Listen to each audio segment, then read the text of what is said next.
नमस्कार, मैं जया शर्मा। आज हमारे साथ बेहद खास मेहमान कनिका चौधरी जी उपस्थित हैं। डॉक्टर कनिका चौधरी, ये मंगलम प्लस मेडिसिटी हॉस्पिटल में सीनियर गायनेकोलॉजिस्ट हैं। मैम, आपका बहुत-बहुत स्वागत है। Thank you so much. Ma'am, मैं अपनी बात इसी तरह से शुरू करना चाहूँगी कि इन दिनों शादियों का सीज़न चल रहा है। शादी होने के बाद परिवारजनों का प्रेशर पड़ता है कि पहले एक बेबी होना चाहिए, फिर भले ही बाद में आप कितना भी अपने हिसाब से रह लो, क्योंकि पेरेंट्स बहुत ज़्यादा प्रेशराइज करते हैं। राइट। लेकिन बेबी प्लानिंग से पहले क्या प्री प्रेगनेंसी काउंसलिंग ज़रूरी है? और ज़रूरी है तो इसके फायदे लॉन्ग लास्टिंग किस तरीके से देखने को मिलते हैं?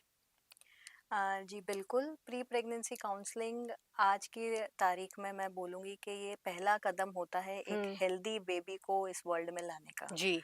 बिकॉज़ प्री प्रेगनेंसी काउंसलिंग के अंदर हम काफ़ी डिटेल में एक कपल की हिस्ट्री लेते हैं हम्म। कि उनके कोई मेडिकल इश्यूज़ तो नहीं है।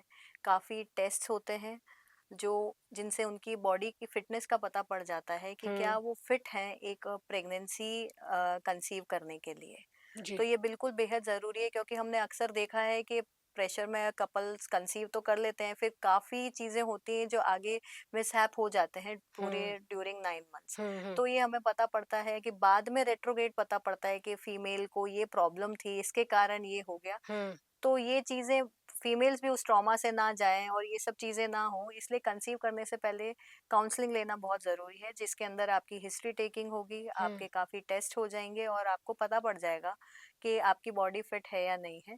तो उसके हिसाब से अगर अपन चलेंगे तो फिर हेल्दी प्रेगनेंसीज़ ज़्यादा होंगी। जी। कहते हैं कि जैसे 3 महीने पहले से फॉलिक एसिड लेना जी, शुरू कर देना चाहिए जी। मदर को, अगर वो प्लान कर रही हैं। तो ऐसी क्या चीजें हैं जो लेना शुरू करें, या खान-पान में उस तरह का बदलाव करें ताकि सी बी खान-पान में तो बदलाव करना ही है। हुँ। सबसे पहले कपल्स को रेडी होना होगा मेंटली कि हुँ। क्या वो एक प्रेगनेंसी प्लान करने के लिए रेडी है। जी। वो रेडी होते ही उनको एक गायनेक से डॉक्टर से कंसल्ट करना होगा कि हुँ। हम प्लान करना चाह रहे हैं, तो हुँ। अब हुँ। हमें आगे कैसे किस तरीके से चलना है। तो कुछ टेस्ट वो डॉक्टर्स करवाएंगे। फीमेल्स के अलग होंगे, मेल्स के अलग होंगे। हुँ। जैसे 3 महीने पहले से हमें यस फोलिक एसिड लेना है। उसके साथ भी हमें अगर कुछ भी हम सब्सटेंस अब्यूज लेते हैं जैसे अल्कोहल है, स्मोकिंग है, वो छोड़नी पड़ेगी। हुँ। अगर डायबिटीज होती है मदर को तो हम ये बोलते हैं कि अनकंट्रोल्ड डायबिटीज के अंदर प्रेगनेंसी नहीं होती है। हुँ। हमें एडवाइजेबल है कि मदर पहले एक फीमेल पहले अपने शुगर लेवल्स कंट्रोल करे, हुँ। एटलीस्ट 3 महीने पहले तक कंटिन्यूस कंट्रोल करे, तभी वो प्रेगनेंसी प्लान करे। हुँ। उनके थायराइड प्रोफाइल्स चेक किए जाएंगे जो कि आगे के लिए हैं। एक रुबेला इम्यूनिटी भी होती है, रुबेला के अगेंस्ट हमें इम्यूनिटी देखनी होती है फीमेल की। ओके। अगर प्रेगनेंसी के दौरान फीमेल्स रुबेला से इन्फेक्शन हो जाता है तो हुँ। वो काफ़ी एडवर्स आउटकम हो जाता है प्रेगनेंसी का। तो वो भी एक एक नॉर्मल सिंपल सा टेस्ट है, काफ़ी सिंपल टेस्ट है। रुबेला आईजीजी करवाते हैं। हुँ। अगर फीमेल इम्यून नहीं है उसके, तो एक वैक्सीनेशन लगेगा फीमेल को। उसके बाद वो 1 महीने तक वेट करना होगा, फिर शी शुड स्टार्ट प्लानिंग। तो काफ़ी चीज़ें हैं जिनका एक टाइम पीरियड रहता है। हुँ। तो यस, 3 महीने पहले तो आपको प्रिपेयर होना, प्रिपेयर क्योंकि होना ही क्योंकि चाहिए। मुझे ऐसा लगता है, मतलब आम तौर पे ऐसा होता भी है कि जब कंसीव नहीं हो रहा होता, 3 हम्म। महीने हो गए, 4 महीने हो गए, साल भर हो गया शादी को, हम्म। उसके बाद फिर डॉक्टर के पास जाते हैं बेसिकली। यस। जो डॉक्टर के पास आपको, जैसे मैंने पहले ही बोला, कि जिस दिन कपल मेंटली प्रिपेयर है आपको उसी दिन चले जाना चाहिए। हुँ। फिर वो डॉक्टर आपको सजेस्ट कर देगा कि यस आपका नेचुरली कंसेप्शन हो जाएगा, तो आप हुँ। अपने को 3 महीने दीजिए, 6 महीने दीजिए, हुँ। जैसे भी है। और जहाँ कुछ भी प्रॉब्लम आएगी, अगर कुछ भी, तो वो हुँ। आपको उसके अकॉर्डिंगली गाइडेंस मिल जाएगी। जी। पीसीओडी जिन्हें है, हम्म। गर्ल्स जिनकी रिसेंटली शादी हुई है या जो प्लानिंग कर रही है, उन्हें किस तरीके से चीज़ों को लेके ले। सबसे पहले ही रहेगा, लाइफस्टाइल को चेंज करना जी। पड़ेगा। आपके खाने पीने को चेंज करना हुँ। पड़ेगा, आपको फिजिकल एक्सरसाइज करनी पड़ेगी। हुँ। अगर पीसीओडी के साथ आपका, जो हमने ज़्यादातर देखा है कि वेट काफ़ी ज़्यादा होता है फीमेल्स को, तो अपना हुँ। वेट रिड्यूस करना हार्मोनल पड़ेगा, इम्बैलेंस। हम हुँ। रिड्यूस करना पड़ेगा। हुँ। तो ये चीज़ों के ऊपर वो ज़्यादा वर्क करें। एंड फिर वो आप एक डॉक्टर की कंसल्ट के अकॉर्डिंगली वो देख सकते हैं कि उनको किस लेवल तक के ट्रीटमेंट की ज़रूरत है हुँ, या फिर लाइफ़स्टाइल मॉडिफ़िकेशन से ही काम चल सकता है। हुँ। क्योंकि यंग एज में पीसीओडी का पता चल रहा है और बिल्कुल। लड़कियाँ ले भी रही हैं, इसका ट्रीटमेंट भी ले रही हैं। But core crux is lifestyle में अगर हम चेंज करेंगे, हम अच्छा खाना पीना करेंगे, हम अच्छी एक्सरसाइजेस करेंगे, तो काफी हद तक ये चीजें कंट्रोल में रह सकती हैं। जी, अगर किसी को पहले से डायबिटीज़ है या थायरॉइड है या दूसरी अलग तरह की प्रॉब्लम्स है, वो किस तरीके से प्रेगनेंसी को प्लान करें या मतलब। जैसे कि मैंने बताया हुँ, कि ये थायराइड हुआ, डायबिटीज, हाइपरटेंशन, हार्ट डिजीजेस, ये सब फिर इनको पहले कंट्रोल करना ज़रूरी है बाय हुँ, मेडिकेशंस। हुँ, फिर ही हम आगे प्रेगनेंसी को प्लान आउट कर सकते हैं, क्योंकि अनकंट्रोल्ड थायराइड हुआ, अनकंट्रोल्ड डायबिटीज हुआ, ये बच्चे पे भी काफ़ी एडवर्स इफेक्ट डालता है, हुँ। प्रेगनेंसी के आउटकम को, मिसकैरेजेस के चांसेस ज़्यादा हो जाते मिसकैरेजेस के। हैं, चांसेस ज़्यादा हो जाते हैं, हुँ, बच्चे के डिफेक्ट्स होने के चांसेस ज़्यादा हो जाते हैं। तो आपको पहले इन चीज़ों को कंट्रोल करना पड़ेगा एंड फिर ही आप अपनी प्रेगनेंसी को आगे बढ़ाइए। ओके। प्रेगनेंसी केयर पे अपन आए, जैसे कंसीव हो गया तो किस तरीके से रूटीन चेकअप वो कराएँ और। सी, पहले दिन ही जिस दिन आपको पता पड़ता है कि हुँ, आज a female is pregnant, hmm, I would suggest कि कपल को उसी दिन डॉक्टर से मिल लेना चाहिए हुँ, कि आगे की गाइडेंस वो प्रॉपर दे पाए। जी, फिर बाद में रूटीन चेकअप्स होते हैं। फर्स्ट ट्राइमेस्टर, सेकंड ट्राइमेस्टर में हर मंथ चेकअप्स होते हैं, हुँ, जिसके अंदर कुछ कुछ ब्लड वर्कअप्स रहेंगे, कुछ कुछ सोनोग्राफीज रहेंगी। और उसके बाद में आफ्टर 28 वीक्स हम हर 15 दिन में चेकअप के लिए बुलाते हैं। हुँ। और आफ्टर 36 वीक्स हम एवरी 7 डेज चेकअप के लिए बुलाते हैं। एक लोगों के अंदर कुछ मिथ्स भी है प्रेगनेंसी को लेके, जैसे कई बोलते कि बार-बार सोनोग्राफी, क्या वाक़ई ये में सबसे बड़ा मिथ है। ये सबसे ये बड़ा मिथ सबसे है? बड़ा मिथ है। हाँ, काफ़ी मिथ्स हैं प्रेगनेंसी के अंदर, हाँ, जिसको जो हम आए दिन देखते रहते हैं। हुँ, सबसे बड़ा है कि मैम सोनोग्राफी इतनी जल्दी नहीं करानी चाहिए, हाँ, हम 3-4 महीने बाद तक कराएँगे। हाँ। या फिर बार-बार सोनोग्राफी कराने से क्या किरणों से बच्चे को, बच्चे के हाँ, ऊपर कुछ बच्चे के असर ऊपर इफ़ेक्ट पड़ेगा। तो नहीं पड़ जाता कोई? ये सबसे बड़ा मिथ है। हुँ, सोनोग्राफी से कोई किरणें नहीं निकलती हैं जो कि बच्चे को अफेक्ट करे। हुँ, इनफैक्ट हम जल्दी सोनोग्राफी कराएंगे तो उससे हम ये डिटेक्ट कर सकते हैं कि प्रेगनेंसी आगे बढ़ रही है, कहीं एक्टोपिक प्रेगनेंसी जो डेवलपमेंट होती तो है, रुकने के, हाँ, यूट्रस की जगह कहीं और तो नहीं लग गई। हुँ, तो काफ़ी चीज़ें हैं जो हम पहले ही हद तक कंट्रोल कर सकते हैं। सोनोग्राफीज कराना कुछ भी बुरी बात नहीं है, और बार बार सोनोग्राफी से बच्चे के ऊपर कभी कोई असर नहीं पड़ेगा। हुँ, इनफैक्ट सोनोग्राफी से तो प्रेगनेंसी इजी हो गई है, हमें उनका आउटकम कैसा चल रहा है, उसका फ्लो कैसा चल रहा है, वो ज़्यादा हमारे को बेटर गाइड कर देता है। जी। और विटामिन्स की जो दवाएँ डॉक्टर बताते हैं, उनको कभी स्किप नहीं करना चाहिए, क्योंकि कई बार वो भी स्किप हो जाती हैं। काफ़ी स्किप हो जाती है, बट मैं ये बोलूँगी कि स्किप ना करें तो ज़्यादा बेटर है। हुँ, डाइट भी अगर आप, वो काफ़ी फीमेल्स कहती हैं कि मैम मैं तो खाने-पीने से ही सुधार लूँगी। हाँ, बट खाने-पीने से हम इतना आयरन अपनी बॉडी को नहीं दे पाएँगे जितना कि एक प्रेगनेंसी में रिक्वायरमेंट होता है। तो हुँ। फिर ये सप्लीमेंट्स हमें लेने ज़रूरी हैं, ताकि हमारी प्रेगनेंसी हेल्दी कंटिन्यू रहे। डॉक्टर साहब, आजकल 35 के बाद आप प्लान सोचते हैं बेबी का, 40s में भी बेबी हुँ। हो रहे हैं। तो यदि आपकी 40s में प्रेगनेंसी है, तो आपकी केयर किस तरीके से रहेगी? सी, क्यों। 40s की जो प्रेगनेंसी होगी उसका पूरा प्रेगनेंसी का इटसेल्फ एक असर पड़ता है एक बॉडी पे। हुँ, 40s में एक फीमेल बॉडी अलग तरीके से रिएक्ट करती है जितना हुँ, कि वो 30s में करती है। हुँ, मेडिकल इश्यूज 40s में काफ़ी ज़्यादा हो जाते हैं, हुँ, हेल्थ इश्यूज 40s में ज़्यादा हो जाते हैं। हुँ, प्लस 40s में बच्चों में जेनेटिक डिफेक्ट होना की प्रोबेबिलिटी ज़्यादा हाई हो जाती है। हुँ। जनरली 40s के अंदर जेनेटिक इफ़ेक्ट जेनेटिक मतलब इफेक्ट्स, किस तरीके से? ब्रेन डेवलपमेंट्स जो होते हुँ, हैं, जेनेटिक डिसऑर्डर्स जो होते हैं, हुँ, 35 के बाद में ड्रेस्टिकली, अगर मदर की एज 35 के बाद है तो वो बहुत ड्रेस्टिकली इंक्रीज हो जाएगी। जी। तो इन चीज़ों को हमें बहुत काफ़ी ध्यान रखना पड़ता है। उनके रूटीन वर्कअप्स ज़्यादा होंगे, उनकी जो नॉर्मल थायराइड प्रोफाइल है, उनका इवन हार्ट चेकअप जो हुँ, कि ईसीजी के फॉर्म में हम करवा सकते हैं, ये सब चीज़ें करवाना ज़्यादा इम्पोर्टेंट हो जाता है। जी। एक एक धारणा ये रहती है कि फर्स्ट बेबी सिज़ेरियन हुआ है तो सेकंड भी सिज़ेरियन ही होगा, ऐसा भी?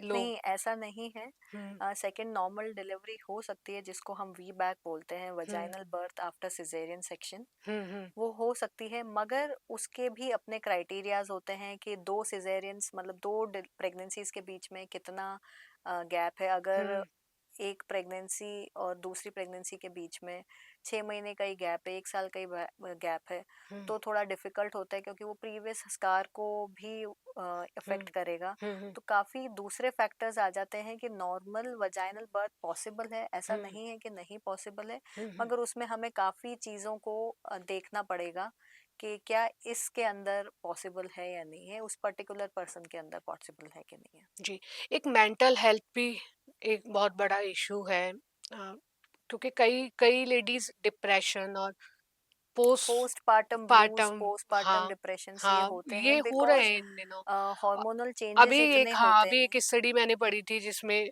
मतलब जो मदर है वो बहुत ज़्यादा डिस्टर्ब हो जाती है। वो इसीलिए आज के टाइम में इसीलिए ज़्यादा बढ़ गया है क्योंकि न्यूक्लियर फैमिलीज़ हो चुकी हैं। हुँ, वरना एज़ दे से कि it takes a village to raise a child.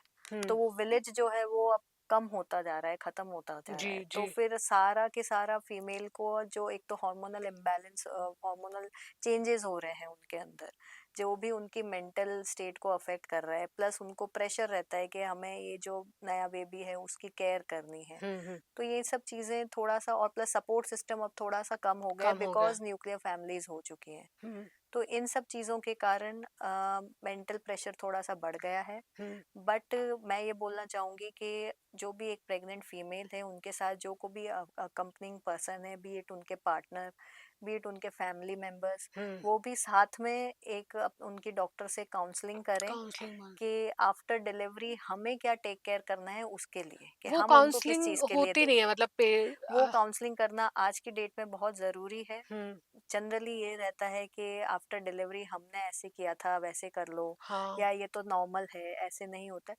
But आप एक डॉक्टर से आप बहुत आराम से काउंसलिंग ले सकते हैं कि डिलीवरी लेकर के हमने एक जच्चा और बच्चे को जो अब हम घर लेके जा रहे हैं, आज हुँ, बच्चे के लिए तो हम सारी नई तैयारियां करके रखेंगे, हाँ, मदर के जच्चे लिए। के लिए भी तैयारी करनी बहुत इम्पोर्टेंट है।